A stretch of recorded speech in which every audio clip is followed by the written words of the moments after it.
कोल्हापूर महानगरपालिकेच्या पहिल्या 2 सर्वसाधारण सभांपासून चर्चेत असलेल्या पाणी दरवाढीचा मुद्दा आता निर्णायक टप्प्यावर आलाय. 2013 नंतर पाणीपट्टी वाढ झाली नसल्यानं महाराष्ट्र जीवन प्राधिकरणाच्या नियमानुसार पाणीपट्टीमध्ये नैसर्गिक दरवाढ होणं गरजेचं असल्याचं मत महानगरपालिकेचे आयुक्त डॉक्टर राजेंद्र भारुड यांनी व्यक्त केलं.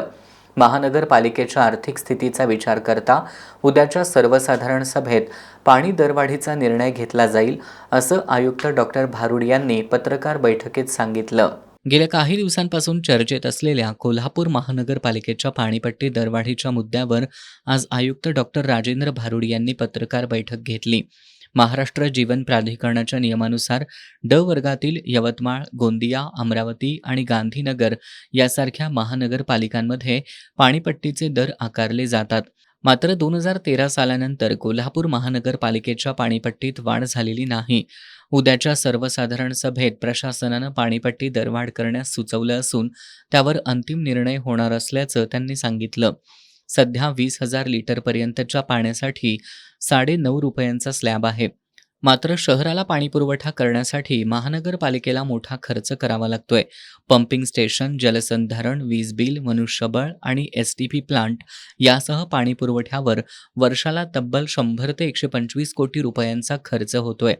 त्या तुलनेत पाणीपट्टीतून मिळणारं उत्पन्न केवळ 50 ते 55 कोटी रुपये आहे.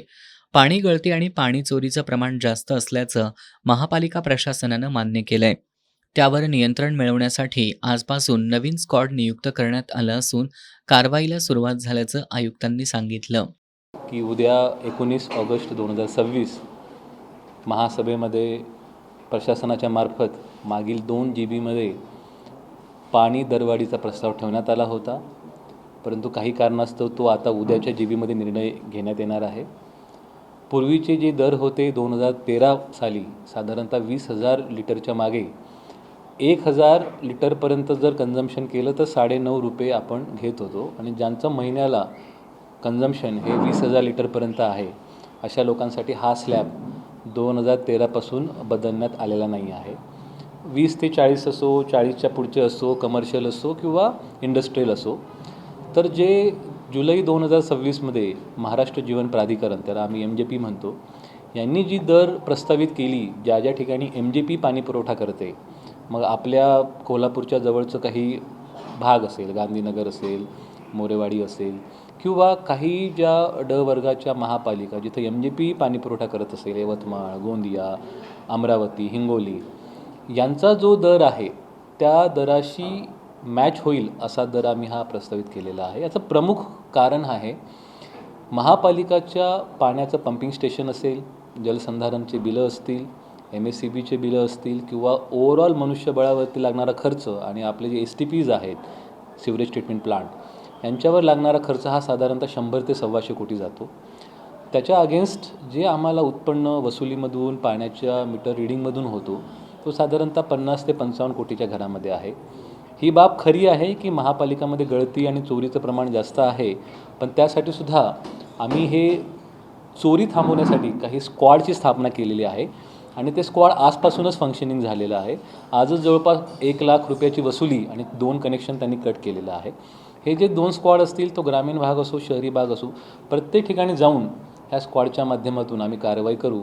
दरम्यान पेन्शन, पगार आणि अन्य खर्च मिळून महिन्याला सुमारे 40 ते 42 कोटी रुपये खर्च होत असून वर्षाला हा आकडा जवळपास 480 कोटी रुपयांपर्यंत जातो. त्यामुळे महानगरपालिकेच्या आर्थिक स्थितीचा विचार करता पाणीपट्टीत नैसर्गिक दरवाढ करणं आता गरजेचं असल्यानं जनतेनं समर्थन द्यावं, असं आवाहन आयुक्त डॉक्टर भारुड यांनी केलंय.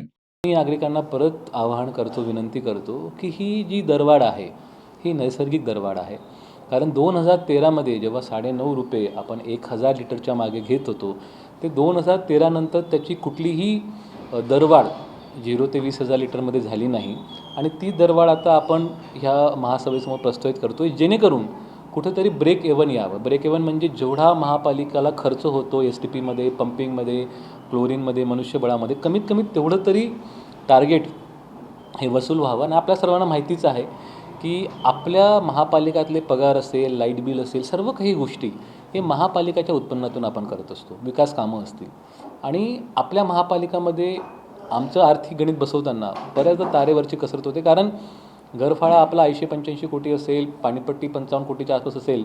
महिन्याचा खर्च साधारणतः महापालिकाचा पेन्शन, सॅलरीज, त्यासोबत लाईट बिल, डिझेल, पेट्रोल, जो आम्ही कमिटेड रिस्पॉन्सिबिलिटी म्हणून म्हणतो, तोच कमीत कमी 40 ते 42 कोटीच्या घरात जातो. आणि आपल्याला जर वर्षभराचा जर पूर्ण अभ्यास करायचा असेल तर हा कमीत कमी 480 कोटीपर्यंत कुठल्याही डेव्हलपमेंट न करता एवढा खर्च होत असतो. आणि त्याची तूट ही कशी भरून काढता येईल, जेणेकरून उद्या आपली हद्दवाढ जरी झाली तरी महापालिका सक्षमपणे ह्या सर्व गोष्टी इझिली फेस करू शकेल. म्हणून मी नागरिकांना, सर्व जनतेला, सर्व संघटनेला, सर्व राजकीय पक्षांना नम्र आवाहन करतो की ही वाढ ही नैसर्गिक वाढ आहे. याच्यामध्ये कुठल्याही पद्धतीने अतिरेक वाढचा झालेला नाही आहे. आणि शेवटी निर्णय हा महासभेचा आहे. किंबहुना महासभा याच्यामध्ये थोडं कमीही करेल, परंतु आमची नम्र विनंती आहे की आर्थिक स्थितीपुढे कुठल्याही पद्धतीने महापालिका जी परिस्थिती आहे त्याला चांगल्या पद्धतीने करण्यासाठी हे जे पाऊल उचलत आहे त्याला सहकार्य करावं, समर्थन द्यावं. धन्यवाद.